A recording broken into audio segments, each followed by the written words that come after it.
Ladies and gentlemen, my fellow feathers in arms, welcome back to the Rabbit Holes That Quack, episode number 8. You're mostly related to today's documentary, The Apollo Podcast. I am one of your hosts, Brandan Jones, and joining me downstream on this adventure, the woman, the myth, a quack who you'll find playing card games with Aretha Franklin after her set, Miss Nicole Matthews. Hello, listeners. And if you're just joining us well into the future or in near real time, welcome. This is a podcast where Nicole and I subject ourselves to a random documentary each week and let that be the springboard for a larger conversation about the issues therein. If you'd like to drop a particular documentary into the hat for us to choose from, we'll be choosing them from amongst our patrons at patreon.com/Pandora's Quack, where you can also submit broader topics, comments, and questions for both this and our other sister podcasts, such as The Conversations That Quack, where co-host Ephraim Garcia and I do a weekly deep dive into the issues facing the Black movie protagonist. But of course, if joining the Patreon is not in the cards for you right now, that is more than okay. Feel free to share, rate, and review us on the free podcasting service of your choice and or YouTube.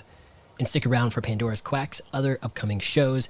And so, listeners, my fellow feathers in arms, without further ado, these are the rabbit holes that quack.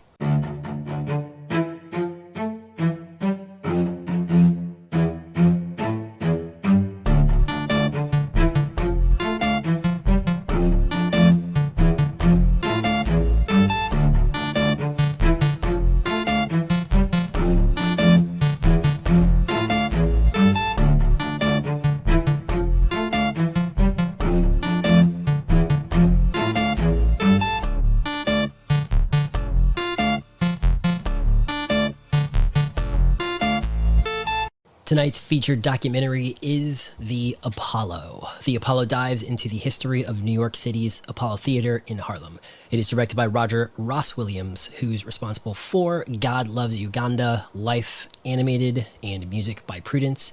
It is written by Cassidy Hartman, who is responsible for Kill Speed and Mole Man, and Gene Sien, who has various credits across Crouching Tiger, Hidden Dragon, Plastic China, 76 Days, and The Road to Fame. Roger Ross Williams also shares writing credit with those two.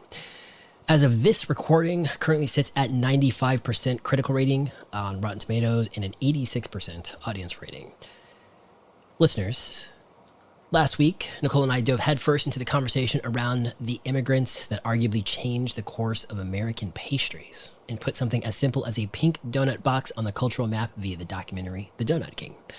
But after realizing we have been spending quite a bit of time learning the ins and outs of what makes California, well, California, it was time to move on to the East Coast.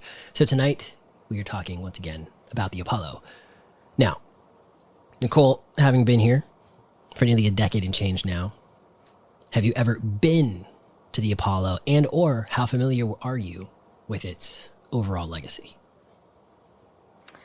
So sadly, I've never been inside of the Apollo, but very familiar with its overall legacy. Actually, two funny connection points, I guess, for me to the Apollo. One, my father actually had told me to watch this documentary, I want to say like maybe 2 months ago. And so I actually had started at the first 30 minutes of this when I went back to watch it this week. I don't think that I stopped watching for any particular reason. I think I just was actually really busy that week and just never got around to finishing it. So that was funny. But in terms of physical connection points, growing up, when my dad took us to New York as girls. He took us to Harlem for the sole purpose of going and standing outside of the Apollo. So I think for me, it was something that I have been very aware of in terms of its iconic status for quite some time. So I have stood outside of the Apollo. I've walked around that area, but sadly have never been inside. Yeah, it's interesting because back in the day, they used to hand out movie premiere slips like candy all over the city. And I feel like I probably saw a screening or something there, but at the same time, especially after having seen the documentary, that seems unlikely because it doesn't seem like the type of venue where they would do that, but I could be wrong. But as far as legacy goes, I knew it's sort of, call it gatekeeping history fairly well, as being sort of this cultural touchstone for whether or not the person on stage had what it took to become somebody. But I did start to wonder as the doc went on what's up with it now, or really what's up with it post 2000, post 2010. And so we'll dive deeper into that in a little bit. Just hearing that name, do you think it still carries weight? And is this something Well, they talk about this a little bit in the doc, but do you think that name means something now, especially to younger generations, or even really just people who are like just moving to New York, and even kind of including when we got here, 15, give or take, years ago? I mean, I honestly cannot speak to the Apollo's resonance with the younger generation. I would say within our generation, I think it is probably well known. And I also do think that it is viewed as kind of an iconic landmark in New York City. And so I do think there's a level of awareness around it, because of that. I think, for me, the Apollo has always been synonymous with Harlem. I think, someone in the documentary actually said that, the two are each other. And so I do think that, as someone who maybe is moving to New York and getting more familiar, I do think it's a place that comes up in conversation, especially if you're someone that, crosses paths with anyone, in the art community. Yeah, it definitely has this layer of prestige to it. Still even in my mind, but I'm also hyper aware that there are just so many different arenas for people to break into their respective industries now, that I don't really think any physical venue has that power anymore. But similarly, you used to have to make it on the Tonight Show to be considered a legit act, some of these smaller things, for comedians in particular, and then that eventually faded. And I think the stand-up world has venues where you're supposed to go and play and kind of get your cut your teeth there, as it were. But again, I wouldn't say that there's any one place that a comedian has to go. I think the Comedy Store is kind of referenced quite a bit. But I think in that example, it's just proving that you have what it takes to be sort of in the profession, to constantly be on the road and stay relevant and be funny. With the Apollo, it's interesting because from, convincing people that wouldn't ordinarily be there, again, kind of referencing kind of back in the day and singing songs they probably shouldn't be singing there, sort of protest music, which again we'll kind of dive into in a bit. I just don't know that there's really been anything else like the Apollo, and yet it's still kind of one of those things where I almost wonder, and this is kind of why I was curious about like sort of the younger generation, if it just is sort of as relevant as like not a museum, but just like George Washington's home, for instance, or like Martin Luther King's birth home kind of thing. Like if people still think of it in a contemporary context as opposed to just thinking of it in terms of oh yeah, I remember hearing about the Apollo. That's where not even like contemporary people, like not even like Chappelle and like Lauryn Hill, but like, oh, that's where Eartha Kitt, that's where Billie Holiday, that's where Motown kind of thing. So it's just fascinating to kind of wonder what that connotation is now. I mean, I think we do get like a little bit of a glimpse into that. And I guess, I would argue, I think within the Black community, it's probably more well known. And I think they discuss that, a lot in the documentary. And I think you get a sense of that because, let's say, what was this, 2019 that this came out? Yeah. I think some of that, footage of, Mr. Apollo doing the tours, for me was interesting. And even some of the snippets at the very end and the end credits of the film, he's doing a tour with kids, with school age kids, and showing them all the different signatures, and I was actually kind of surprised some of the names that they were getting excited for. I think, they got the most excited when he said Michelle and Barack. Yeah. But I think there were some older names that I think it was like Stevie Wonder, and they were like, woo! So, I don't know if that's just like kids being hyped up because, they've been told something about the Apollo, but, to your point, it does seem like now the kind of current form is that people go there to take tours. I do think shows still occur there. And I think we also saw that as well. The production that sort of, kind of bookmarked the documentary in a lot of ways. But yeah, I think that to me, you did get a little bit of that museum essence and just the pure fact that clearly they conduct regular tours. Yeah. So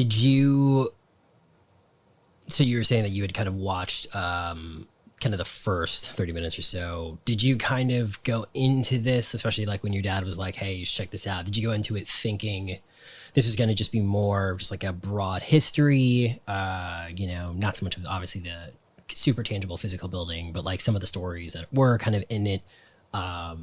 Did you kind of were you expecting to kind of learn something that was like completely from left field kind of thing? I mean, I will say I do think I'm pretty familiar just like with the Apollo, like I don't remember my parents regularly watching It's Showtime at the Apollo, but I do remember it. Even just like in reruns. So that was like very familiar. Amateur night was something that I was well aware of, especially because of the booing. I don't know. There was just there's certain cultural aspects of, as they kind of chronicled, right? Of things that have kind of been at the Apollo from the beginning, things that have happened throughout that time. And I think definitely from a music standpoint, I knew that all of that would be extremely familiar to me just because this is a lot of the music that I grew up on and still listen to today. I mean, I actually was having like moments watching this just because I recently actually went to a jazz concert here in New York where a woman actually did covers of Ella Fitzgerald and Billie Holiday. And it was actually really interesting. A lot of the stories that she was telling before she did the songs were actually things that came up in the documentary. So I didn't have like high expectations of learning something completely new, but I definitely was kind of excited to understand more of, the very beginnings, definitely like some of the stuff around the owners and like the actual business of it was definitely kind of new information and stuff that I was kind of happy to be digging in on. Yeah, it was just like a great reminder about how in the Black community in particular, and I can't really speak to some of the other sort of minority communities with regards to how they perceive a member of the community kind of pursuing an entertainment career. But with this, it was cool because it's sort of like there's this gauntlet, this sort of test of strength that, the Black community that we like put our heroes through. And then if they make it, they kind of, if they make it through with our blessing, they ascend. So I think about how there's this, record Black turnout to get Obama elected. I think about how there's always the, who can out pander who sort of attention for, during every election cycle sort of for the Black community. And then it kind of drops off precipitously after, a few months after the dust settles, after the inauguration. And I just thought it was really cool to see that once upon a time, people like Dave Chappelle, like I mentioned before, Lauryn Hill in particular, sort of didn't need the community's blessing, but it was very clear that like this is where you go to sort of get it, to sort of trial by fire. And then ironically for both of them in particular, they both sort of failed the test of the crowd, but the lessons, they both said, the lessons that they essentially learned from that failure is why they were still kind of able to kind of be relevant to today. But it's just interesting because I wonder how much of that is a part of other subsets of American culture. And again, kind of just tied to the building, kind of to the Apollo itself, which is pretty cool. I do think it's very, very unique in that sense. I think to your earlier point around like, are there, venues like this? Yes, absolutely. I think there are iconic venues across the U.S. I've been fortunate to go to some of them, but I don't think that there is one that has become, kind of so representative of, Black excellence and really, to your point, just kind of the evolution of a culture. I think the Apollo is kind of, again, it's on its own in that category. Yeah. And so with that, let's dive in. What did you think about this documentary as a film? What did you think about Roger Ross Williams's, did he pay ample respect to the institution known as the Apollo? Do you think people will kind of watch this and kind of have a new perspective, renewed perspective, underscored perspective? What did you think? Yeah, I mean, I have to say, I think for some of the reasons I already mentioned in terms of just like, my closeness to the music, this was something I thoroughly enjoyed. I actually, I think the challenge sometimes with either like musical documentaries or documentaries that feature a lot of music is like, is there actually going to be like a story here, right? Like, is there going to be a beginning and a middle and an end? Or is it just kind of like, watching a concert, right? And I think for me, this did really sort of tell the story of how, this venue and this institution has really kind of, risen with the times, right? And been so kind of ingrained in this part of New York City for decades. And I think that was really actually cool to see. And I was like pleasantly surprised, at least for me, I felt like there was this thorough line going through the entire documentary of like starting out in a certain place. And I think even just, the ways that they were able to show, how much of what the Black community has faced is still so, sadly present today. Right. And I think like, just for that reason alone, I think this would be a great documentary for a lot of people to watch, especially in the year that we've had.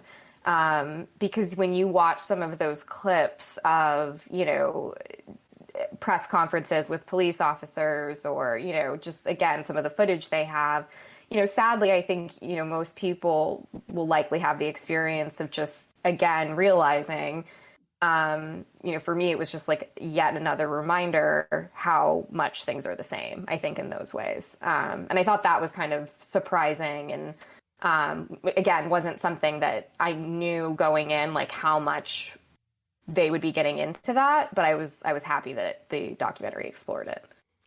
Yeah, I thought it definitely does a good job of sort of not only, I think, showing you the history, which I think is the piece that a lot of people understood, but just sort of the context of it. Like I remember I'm definitely going to get them mixed up. There's like two or three that were kind of there. I think it was Eartha Kitt was sort of the one that they had to convince to go, that was sort of getting a lot of pushback because she'd married the white man. And the fact that she was able to sort of come to the Apollo after sort of a little bit of convincing, she'd had that sort of like lunch with the sort of the owner to kind of, just kind of to figure out whether or not, this is sort of the move for her. And then she comes and she does it. And there was sort of just this, as he said, this kind of acceptance that like, you didn't have to come down here. You're already, I think they were saying that she was kind of singing downtown, kind of in the East Village and kind of in those places back then. But the fact that she was able to basically just, hey, I see you, the community sees me, and just by the way, like I understand kind of thing. And I thought that was sort of really important context from the standpoint of, even to the extent that like, all the way sort of in the UK, when they kind of mentioned the Beatles story and how they were kind of talking about, they being UK born, heard of the Apollo kind of across the pond, again, kind of, in years pre the internet, and sort of wanted to bring that type of music not only to the UK and kind of introduce audiences to it there, but then to also sort of come back and kind of play in the Apollo because they kind of understood what that all meant. And it's just kind of like fascinating to hear that like that in Harlem was on the map almost internationally, and probably something that people who were very in tune to music in particular just kind of understood, like that's a place that like matters, that we kind of need to like pay attention to or just acknowledge. And I just think that was kind of great context that the documentary kind of delivers over and over again. Yeah, I mean, our listeners should definitely be aware of the fact that I can sometimes be emotional when watching films, and the Eartha Kitt scene definitely made me cry. I think the reason being is just because, to me, it highlighted how complicated race relations were at that time for like completely different reasons than, I think a lot of those things actually do still exist now, but just to kind of, put yourself in her shoes of actually kind of navigating, what was the predominant race's world at that time, being successful in it, but then being so scared that she wasn't actually going to be accepted by her own people because of the success she had seen working in a white man's world. Like, it just, I don't know, it just made me emotional because I do think it hits on a lot of things that Black women still face today. And I just thought that was a really cool story. And there's a lot of stories like that in this documentary, but that one in particular as well also did stand out to me. Yeah, the protest music thing, I think, was kind of really powerful in this documentary when it was talking about how Billie Holiday was sort of warned, I think mostly by her people, and I think possibly even sort of the press, not to sing Strange Fruit kind of at the Apollo. And it's just, it's cool because it's one of those things where like there's protest music is, not, obviously, speaking from 2021 experience, is not new. It's not something that, is just sort of foreign. I think that's kind of what art has always done. But what I think puts that story kind of in a powerful context, at least for me, is the fact that she's famous unto her own right. She has a career unto her own. It's similar to Eartha Kitt in that, as you were saying, she's sort of torn between these two worlds and doesn't know, because I've kind of found success in one, does that automatically sort of alienate me from the other? And she kind of found that, hey, both worlds actually like, hey, like you're doing it, like that's fine kind of thing. Like we're with you.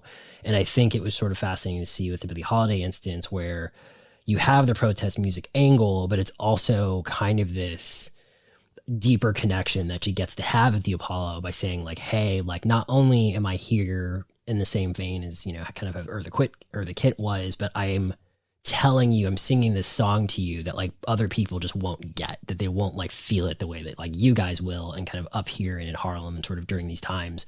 And it's just really cool because normally, as I said, like you just get, it's a very, very different context nowadays. Like people will do like a song and then it's on SNL and then kind of it goes to the Twitter sphere and blah, blah, blah, blah. But like, this is something that had legitimate stakes. She could have like blown up her career. She could have, you know, potentially faced physical harm kind of after it because of the time that we were living in. And I just thought it was really cool. Just that very, you know, just the way that they even kind of shot it back then, just the steady shot and her just, you know, just singing it kind of word for word, just kind of the melody with sort of the dark contrast to the lyrics is really cool.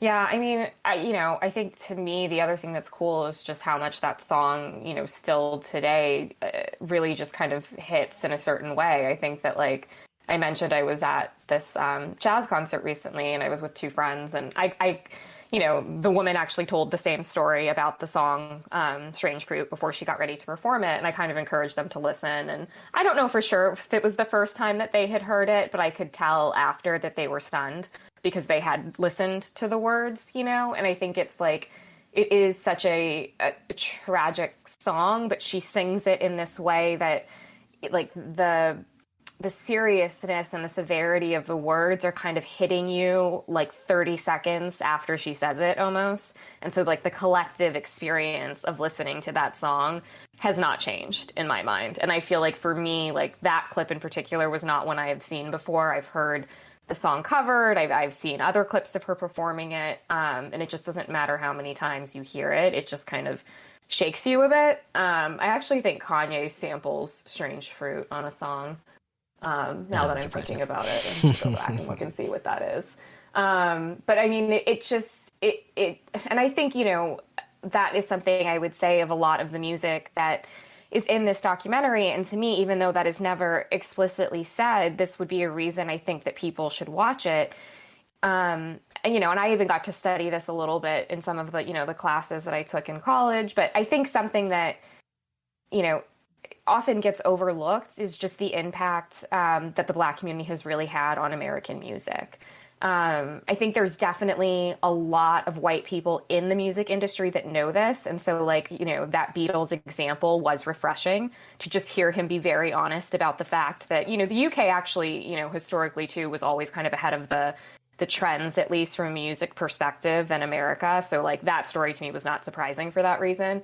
But for him to just be honest about the fact that, you know, Black artists were coming to the UK and they were like, whoa, you know, and here white Americans, you know, weren't thinking the same thing. I thought that was just so interesting that it took, you know, it being fed back to us from British people in order to start to adopt that. But I think that if you go back and look at so much of this music, not only does it still hold up today, not only is it music that we're still listening to today, like these actual songs, the ones that we heard in the documentary, but there is so much lineage to our current music from Black music. And I think that's something that, you know, not everyone has awareness of. And I think, you know, I get that, but I think if you know your music history, it's just so prevalent. And like, especially when you start to think about even like hip hop, you know, which is later on. But I think that to me was something that, again, while not explicit, I think you will come away from this documentary having a sense of hopefully just how much of the music you listen to today was influenced by these early Black artists. Yeah, I think it's interesting because I would wonder, I'll have to see if there's a, you know, a pretty coherent documentary that dives very deep into this. But obviously, you know, speaking of Kanye was very much and kind of has been very vocal about the way that record labels and kind of, to your point, the music industry as a whole has really just exploited anyone that's sort of come through their ranks. They've had an extremely sort of very, very controlled, tight-lit sort of on everything from just sort of the gatekeeping, who kind of becomes famous, who doesn't become famous, down to what do people own, kind of the types of financial structures, things of that nature. And so he's always been very vocal about it. I think I've seen a few headlines recently where people were kind of taking another, you know, a look at it to kind of be like, how can musicians actually make money off of their music, not having to sort of strike these giant deals, not having to sort of get it into, you know, a movie or a commercial or that kind of thing. Like, can you make money from music? And then if you can't, obviously it creates sort of the scenario where if the artist can't find an outlet or a way to be amplified, does art in that art form perhaps just sort of slowly fade and die? Because it's just, it's not something people can do at scale anymore. It's just something that they kind of just maybe do as a hobby, and their family knows they have these really deep sort of lyrics. So it's that's pretty interesting sort of unto itself. And then kind of sort of what you were getting at of just this lineage of lyrics. I don't it's you and I talked about this like a long time ago, where I don't know that, like, why I think music, and this is sort of the subjective eternal debate that a lot of people have, where they go, oh, they don't make music like this anymore. I think it's because they don't, like, when you think of a song like Strange Fruit, I think it endures mostly because you have someone who wrote something and had a very strong balance of what that song needed to say and then what that song needed to sound like. And I think there's like a huge disconnect right now in music, not all music, but just kind of in music that sort of breaks through, where it either has a really awesome beat and people are just kind of like bouncing around and they're singing. There's like a Chris Rock, a bit about, where it's just like, people will be in the club just like losing their mind, and they won't even be paying attention to how nonsensical the lyrics are, or how sort of overly sexual they are, or how overly like vulgar they are. And then you sort of have these songs that like try to say something, but like they're not like catchy. This is sort of like the criticism that not to the scale of like, let's call it protest music, but like how people will just say, Eminem, for instance, when he had that first sort of resurgence album, Kamikaze, even what it was, where it's like he's just kind of talking and sort of saying things. This is kind of actually what I was telling you, my criticism of even like J. Cole, for instance, where I was like, I feel like I'm not like vibing to the music. I hear the message, but I'm not like, so I feel like it's almost like a spoken word kind of album. Obviously, I haven't heard all of his music, but like when we went to that concert, so it's kind of like, I don't know who's putting that type of music out there anymore. And then on top of that, who's famous enough for it to be heard, far and wide. Like the fact that like we still know that like Billie Holiday sang that song in kind of the way that she did it. And then when you kind of think about, yes, people have covered things, yes, people have like written things, but like none of those songs have endured kind of in that kind of way. We remember songs like Justin Timberlake singing Happy, or rather Pharrell singing Happy, almost more so than we do kind of a song that like really, really kind of shook people to their core, and it's just really fascinating. Again, that's part of the Apollo's history. Yeah, I mean, I think like, yeah, definitely like very recent is tough, although I do kind of put J. Cole in that category. But, I think if you even think about like the last, 2 decades, there's still certain rappers that I think's music will endure for some time because we still listen to it today, like they have become kind of classics. But I agree with you. I think we're just generally living in a time period right now where I am not anticipating that a lot of the music that I've had on my playlists in the last 20 years are going to make it another 20. Yeah. I think the issue of the Apollo potentially staying relevant to this day is an interesting one. You've talked about it before, a little bit, especially during Fake Famous, kind of what it takes to break in some ways how to game it or fake it. I almost wonder if shows and just concepts like American Idol or just any competition series sort of stole the thunder from the Apollo in some ways and made the idea of the test sort of this gauntlet mainstream. Because like me, I'd assume you also probably knew people first and second hand that kind of dreamed of making it on American Idol for their shot. And I wonder if the Apollo just didn't or couldn't adapt fast enough to be a part of something like that, because there was obviously that woman who was like, oh, she tried to jump on the bus and the bus broke down, and so she had to go back home, and then she saved up again and kind of came in, and it was all just so that she could get to that stage on the Apollo. And she's probably like our age, maybe even a little bit younger, but it was like very important to her that she had that sort of rite of passage.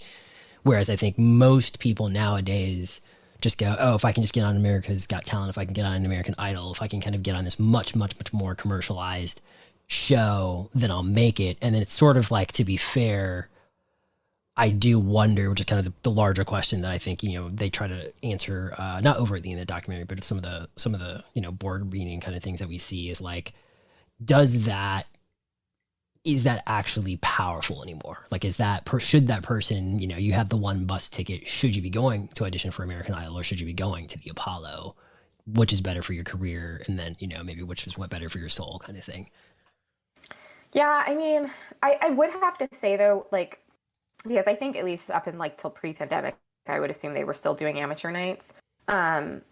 I would argue it's probably more of an access issue than anything else. Like, I don't know exactly what the process looks like for getting on American Idol, but I'm going to assume it's slightly more lengthy than just showing up at the Apollo stores, which is pretty much how it kind of looked like that audition process was. Yeah. And I think it's probably then allowing for like a wider pool of people. You know, like there were certain people that we didn't get to see what their talent was that I was looking at wondering like, okay, yeah, what is that person's talent? I think there was like this one Asian gentleman that was like stretching in a couple of shots, and I was like, what is he here to do? And we never got to see, but I was just like, can we please find out what his talent is? So to me, it just kind of looked like it allows for, you know, really anyone that just wants to kind of make a run at it and see what happens to have that opportunity, right? As opposed to, I'm sure, going on television where it's like, you know, again, a probably much higher caliber of talent, but then also like actual access to it is probably much more difficult than just, you know, getting a bus ticket. Yeah, I think one of the, I guess he's a programmer or something like that, was talking about how he was trying to essentially keep in mind that, you know, for some of these people, he really wants to take a look at them, you know, to make sure that, are they talented? Are they not talented? Because of, you know, this may be sort of their one shot. You know, they kind of came here and this is the only way that they can sort of, to your point, get access or get exposure. And it reminded me a lot of, I think I told you the story before, when I was at a film festival a few years ago, and one of the producers kind of said the same thing. And he essentially was just like, yeah, he's like, I know I'm going to get a lot of flack for this. And definitely you could just feel the energy in the room kind of ping-ponging back and forth as he said it. But he was like, you know, he's a black producer, had a company in Atlanta. And he basically was like, you know, if a white person comes in and they do an audition and it's like, okay, or it's not great, I just kind of, you know, thanks for coming, see you later. And he's like, you know, they'll be fine. He's like, I know they will. And he's like, if a black person comes in, he's like, I'll probably give him like an extra like 5 or 10 minutes. Cause he's like, I may be the only chance that they have of success. And I just need, for my own sense, like peace of mind, to make sure that they're not just having a bad day. They're not just this, they're not just this. Like, I need to like be sure when I show them the door that they don't have what it takes. And he's like, that's just something that I've taken on. And he's like, you can say however, you know, feel however you want to feel about that. But he's like, that's just something that like I believe in. And it was interesting to kind of hear that kind of circle back with like the, again, I think he's like a programmer or something like that with the Apollo, because it's like, yeah, there is, you know, this community, and it probably would be very easy for an act at the Apollo, even if it gets booed off stage, for someone, you know, the programmer to be like, hey, like I saw this, you know, great guitar player, this great this, this great this, this great this.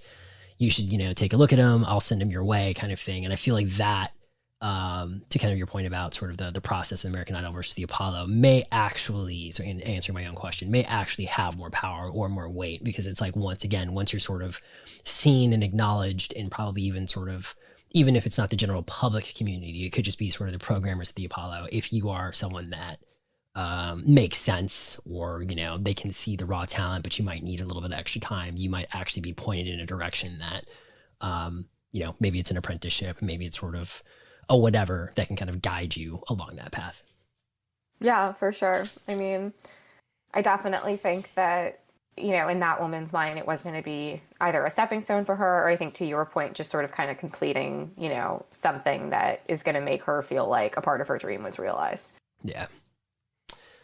If you're in that room while they're having that conversation, excuse me, and kind of like that woman said, where she's like, everyone knows what the Apollo was, but not a lot of people know what it is or what it should be. What's your, like, call it rough answer to that? Like, if you're in your room, like, what topic do you raise? Because it's one of those things where, like, you know, you kind of reminded me, I'd completely forgotten that they did have that show, you know, Showtime at the Apollo. I think I'd even like watched it a few times, but it's like, what should they be doing, if anything, or is it too late kind of thing to sort of figure out like what should the Apollo mean going forward, or should it stay like niche and kind of be this thing that's, for those who know, kind of like the same way that the Comedy Store, like if you don't follow comedy at all, you have no idea why that club, why that venue. Yeah, I mean, I think they probably do have educational programs, but I think for me, that would be an area where I would lean into. And that's also, I think, the thing that was kind of, new for me in the documentary, and that was surprising when they talked a lot about the Apollo being a university. That to me was so fascinating. And I thought, even just some of the like actual structural things too, of just like the way the dressing rooms were stacked, I felt like you could get a real mental picture for, what that must have been like. But I thought it was just so fascinating hearing how all these artists were really learning from each other in real time, right? I think like in particular, the scene about, Smokey Robinson showing up and them not actually knowing the arrangements for their songs. Yeah. Like, like that to me in that moment was like, that makes so much sense though, that they wouldn't have. And I think that like the fact that then Ray Charles went and helped, like it just, for me, I really enjoyed those parts of the documentary because I felt like I did really get a sense of like, okay, they were all helping each other navigate this, but they were also getting better because they were competing with each other. And that is kind of a university-like environment, in some aspects. So I think to me, leaning in there seems to make the most sense because the Apollo already has this history of being a place where, artists could help each other and learn from each other. So I think that's kind of an interesting thing to maybe, and I'm sure, again, I think they do have current educational programs. But I thought that to me was kind of a surprising aspect of it. Yeah, I think, and we talked a little bit about this during the Hysterical podcast, episode number 2, listeners. About that ability for people to sort of help each other out. And I think what's fascinating about it is I wonder if that was just, in the context of Hysterical, it was just sort of, it seemed like more male comedians were more likely to help, or take under their wing sort of younger male comedians over their sort of female counterparts. And in this, it feels like that was a cultural paradigm that has kind of gone away, where it was like back then, and I think I had mentioned this too about I think I was talking about Felicia Rashad and kind of like how there's only a handful of Black theater actresses, and so like they knew that they would all kind of be going for the same role, and that could have very easily turned into a negative competition or sort of very, very stressful, very, very sort of, they're just constantly attacking or even sabotaging each other. But they were like, no, it was kind of a celebration. We knew one of us was going to get it. And so we were just all trying to sort of do our best. And like, if I didn't get it, at least she got it. And that was great. It's interesting to me kind of like, when you're hearing that part of the documentary, because I'm just like, man, like, I wonder if that was just a sign of the times. Obviously there was sort of the, there's always that universal paradigm where they go, it takes an outside force to kind of unify sort of everybody inside. We saw this after 9/11 in New York, and kind of everyone just sort of like mellowed out for a little bit, and kind of was like everybody was a New Yorker. There wasn't really a you and a me. It was just us sort of thing. It makes me wonder kind of where that went across the board, because even kind of in the scenario you just outlined, it sounded absurd, like watching it, where it was just like, oh, Ray Charles is just hanging out and he's like, oh, you guys need someone to play the thing. Oh, okay. I'm like, here, sit down next to me. And then like the guy plays it and he's like, all right, I got it. So you should do this. You should do this. You should do this. Okay, good. You good? Okay. And then they just sort of like play. And like, I don't think that would happen in 2021 across, any kind of, fault line. I think that's just like, and it's not that it's gone completely. It's just interesting that that was something in the entertainment industry that it wasn't as, I don't want to say cutthroat, because I think kind of exactly kind of also to your point, like it was still very much a competition, but even the one was like, yeah, we would finish up and we would kind of change quickly or kind of run up, and we wouldn't really like dilly dally because we wanted to basically come back down and see what the next act was, because if they were doing something, maybe we could incorporate it or kind of evolve it or kind of put it into our act. And I just think there's something, unique to that I don't know if that is happening as often as it is now, across just, a variety of industries and kind of fields. Yeah, I mean, again, I'm sure there's certain, like, I would assume there are certain communities for that, but like to your point, I don't know if it is happening as rapidly as it felt like they were all learning from each other. That speed that they were able to kind of evoke in telling some of those stories, I don't know, it really did just kind of help illustrate what it must have been like in terms of, you know, how rapidly they were all kind of honing their skills. Yeah. So then this is more philosophical, but I do wonder how many physical institutions will be left that have sort of like this weight to it. So when you think about the Apollo, you know, what it meant to so many people, you know, in the music industry and to Harlem for so long, and then it kind of all democratizes when the internet is born, and then when social media matures, when reality TV hits its peak. And sort of for these communities, the way they talked about Harlem then, which has been, you know, heavily gentrified at this point, do these staples simply become just sort of, you know, dust in the wind? Like the most almost apples to apples comparison I can make, and I'd be curious about your perspective because this is also sort of a NYU thing, but it may have actually passed you by or kind of happened. So I remember when I got here, and I think it was the last year that CBGB's was open. And I remember people being like really sad about how it was closing, how it was gone, and the memories and the acts that came through there. And now I think it's like a fast casual restaurant. I think it's like a Thai restaurant. I've been back there in like walked down the street in like 3 or 4 years. But I just wonder if now the people in that neighborhood even remember what that place meant for them. You know, for that matter, there may be places in our own neighborhood that were like mainstays for decades that either due to the pandemic or just a sign of the times or just gone. Do you know, like, are there places like this that you think will have that reach like the Apollo again? I have no doubt that there's like the local bar that plays, you know, the crowd of like 10 or 20 where like someone just comes in every Friday night and like the house band or some girl stands up and she's an amazing singer. And then 2 years later you find out she's like the girl from Evanescence or something like that and just happened to be, you know, grow up there kind of thing. I'm sure that happens and that's going to continue to happen. But as far as it being like it recognized that like that's the place, do you think those days are kind of gone? I mean, I'm hopeful that they're not. Like, it's funny. It's like I was listening to you, like wondering if you were going to say CBGB's. It actually became a John Varvatos store, and I'm sad to say that I went to the opening night party of the John Varvatos store in CBGB's. Yet I never actually went to CBGB's. Yeah. So yeah, go there and buy some nice tennis shoes. I'm hopeful that it's still possible, but I do think obviously like digital has made that tough, right? But I do think we are seeing some examples of it. I think it's just fewer and farther between, most likely. I was kind of, you know, interested to learn just how often the Apollo is like a site for people who are, you know, grieving performers in the community. I thought that was interesting, just, you know, in terms of how, you know, it's clearly extending beyond just a music venue in that capacity. It really is a gathering place. But I do think, you know, there are people out there that are definitely going to try. You know, here in Brooklyn, actually in Bushwick, there's a new venue opening called Brooklyn Made.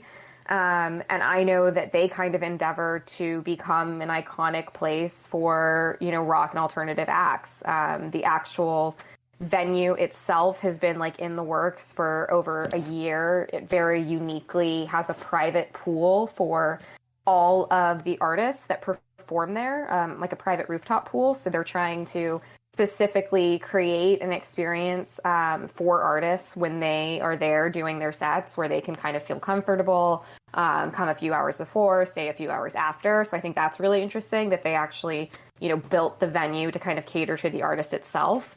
And I think, you know, in kind of looking at their lineup over the next few months, like I can tell they're definitely kind of achieving their goal. They have, you know, kind of like some notable rising indie acts and then also some larger, more established acts.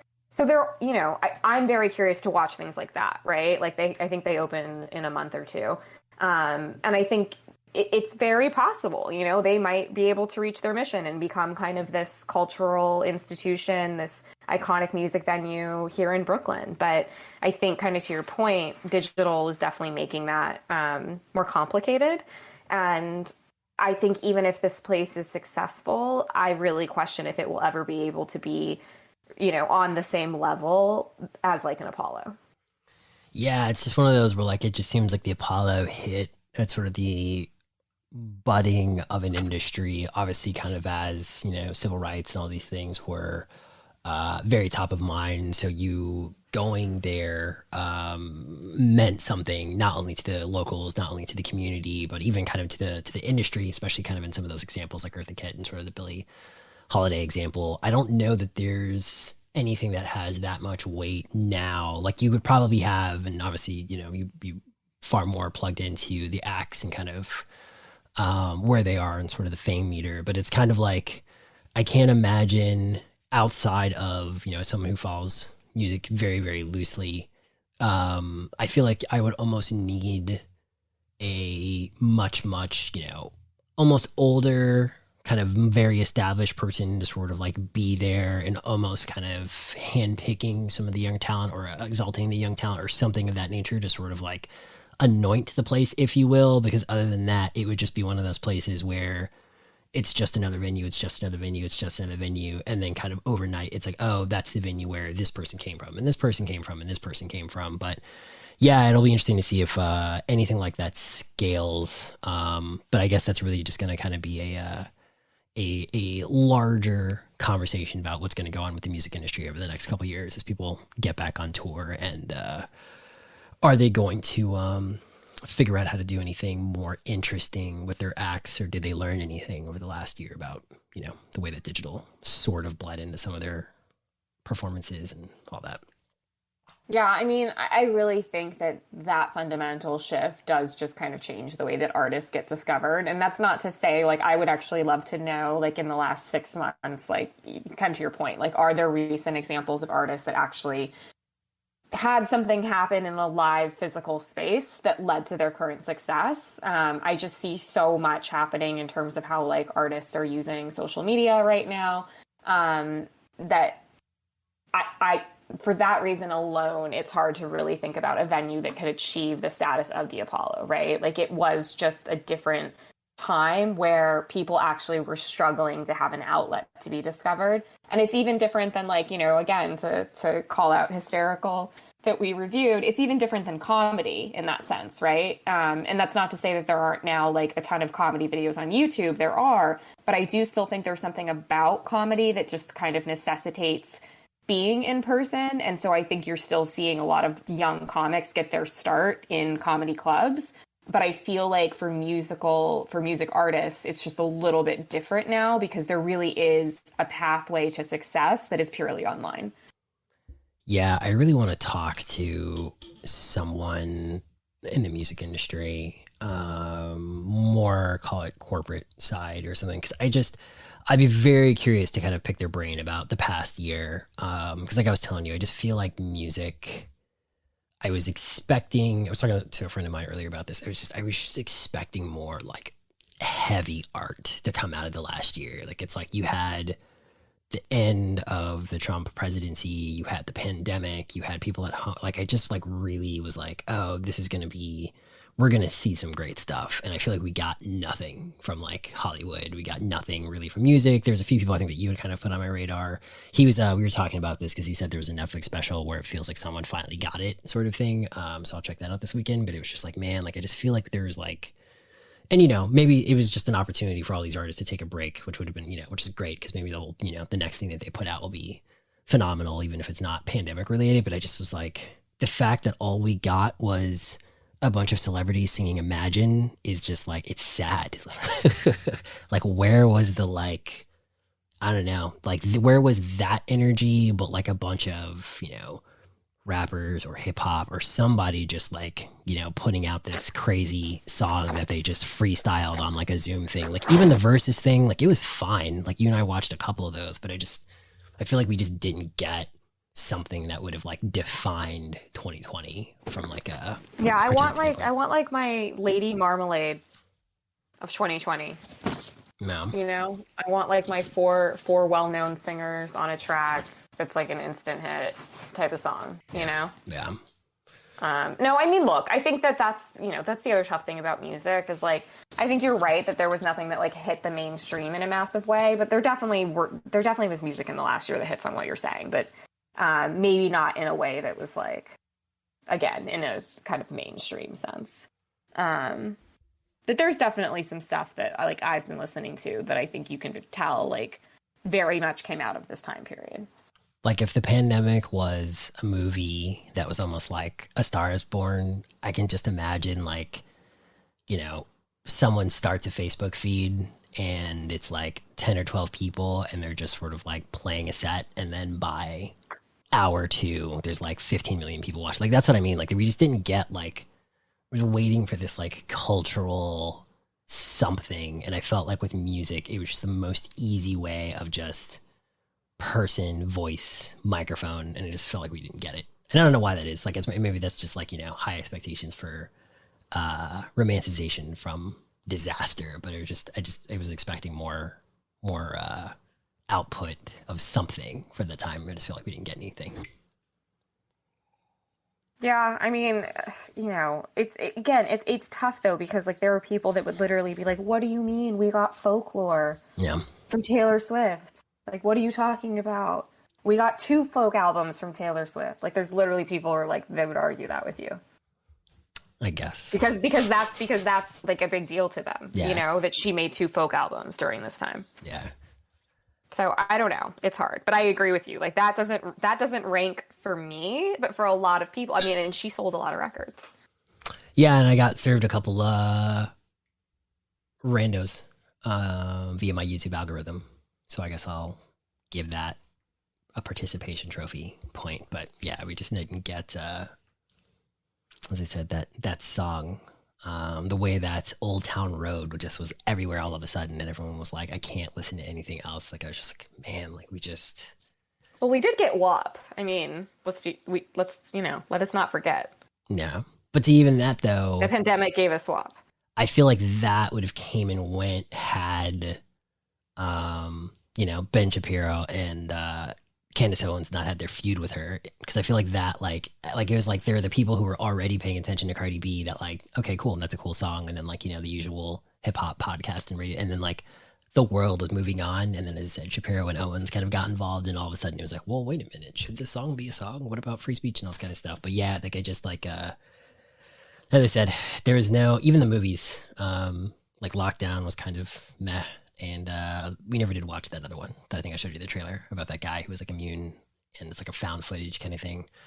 Maybe I'll throw that on the queue. Songbird, I think it was called. But yeah, if listeners, if there was something that I'm missing, like Nicole said, because I didn't know Taylor Swift dropped 2 albums, but I'm not going to assume that those had those are going to stab me in my soul kind of thing. But if there was something, even if it was underground, someone's SoundCloud, for instance, I'd be curious to hear it, because I just feel like nothing. No one in art captured the pandemic in a way that really spoke to people. I'm sure that's out there and it just didn't ever get traction, but I'm just surprised that we didn't get more, or something very definitive. So,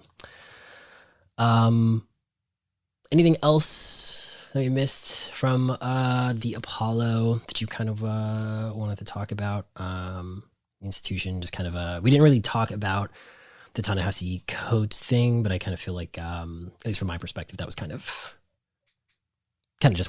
something like I'll actually probably, it was actually truthfully that was the first time I had seen him talk. I've heard his name a lot over the last couple of years, so it was actually cool as like a side note just to get a sense of like, oh, that's who that is. Okay, got it.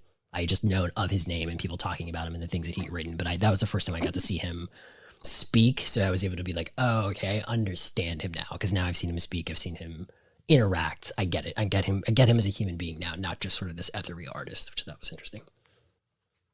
Yeah, I mean, again, like I think, you know, when I said that I thought it was like actually had some good bookmarks, to me that's kind of what that was for me, you know, because we did kind of get a glimpse of that in the very beginning, and then we got to see them workshopping it, which I did enjoy. I thought like some of their discussions were interesting, kind of between rehearsal.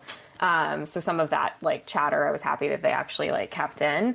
I mean, I definitely would recommend this documentary. Like, to me, I thoroughly enjoyed it, again, because of the musical aspect, but I do think that there is a really great story here. I think just in terms of how this institution has really been integral to arts in the Black community for a long time and in a lot of different ways.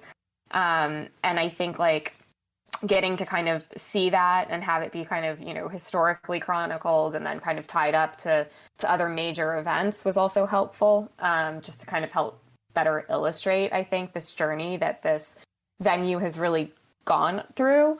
And then again, as I mentioned in the beginning, even just some of the business aspect of it, I did find really interesting, just sort of the changes in ownership, but also just how they were initially booking the talent, how much money, the notes that he was keeping on them. I thought that was, fascinating, but also very much illustrative of that time, obviously. Yeah. And so I think there's just like nuances like that, I think people will be surprised by and intrigued by. And I think it's worth watching for that reason. And, I think something that I think was said at the end that to me, I think, is really sort of something you get a sense of all throughout the documentary. I can't remember if it actually was him that said it, but he said, they made us into a race, but we made ourselves into a people. I think that going back to my earlier point about like how prevalent, Black music really has been in what is now modern music. I think you can see so many different examples of that outside of music as well in our culture and in our society. And I think, for me, that's sort of this like inherent contradiction that I have always seen, like ever since I was young, actually, where it just never really made sense to me, that like, why is it that, Black people are treated the way that they are in this country, and yet so much of the things that white Americans want to listen to, wear, eat, come from the Black community. And I think it's just this sort of really interesting thing that does not get explored and doesn't always get talked about as much as it should. And I think that this is just a slice of that, but I think that would be helpful for a lot of people to see and sort of realize and spend some time thinking about. Yeah, there's a great quote to plug the Conversations at Quack, episode number 3, with Ephraim and I, where we watched episode 2, where we watched American Skin. There's a great quote. This guy says, he's like a veteran, and he was like, Black people are the only people in America that are expected to essentially, take it on the chin and then expected not to do anything about it. And it was like a really kind of like that stayed with me for like weeks, because it is one of those things where like whenever a Black person, and in generally any sort of context, again, just making a blanket statement, it's kind of like everyone sort of over scrutinizes their responses to things, as opposed to other groups where they kind of go, oh, well, I can understand, I empathize, I sympathize, and blah, blah, blah.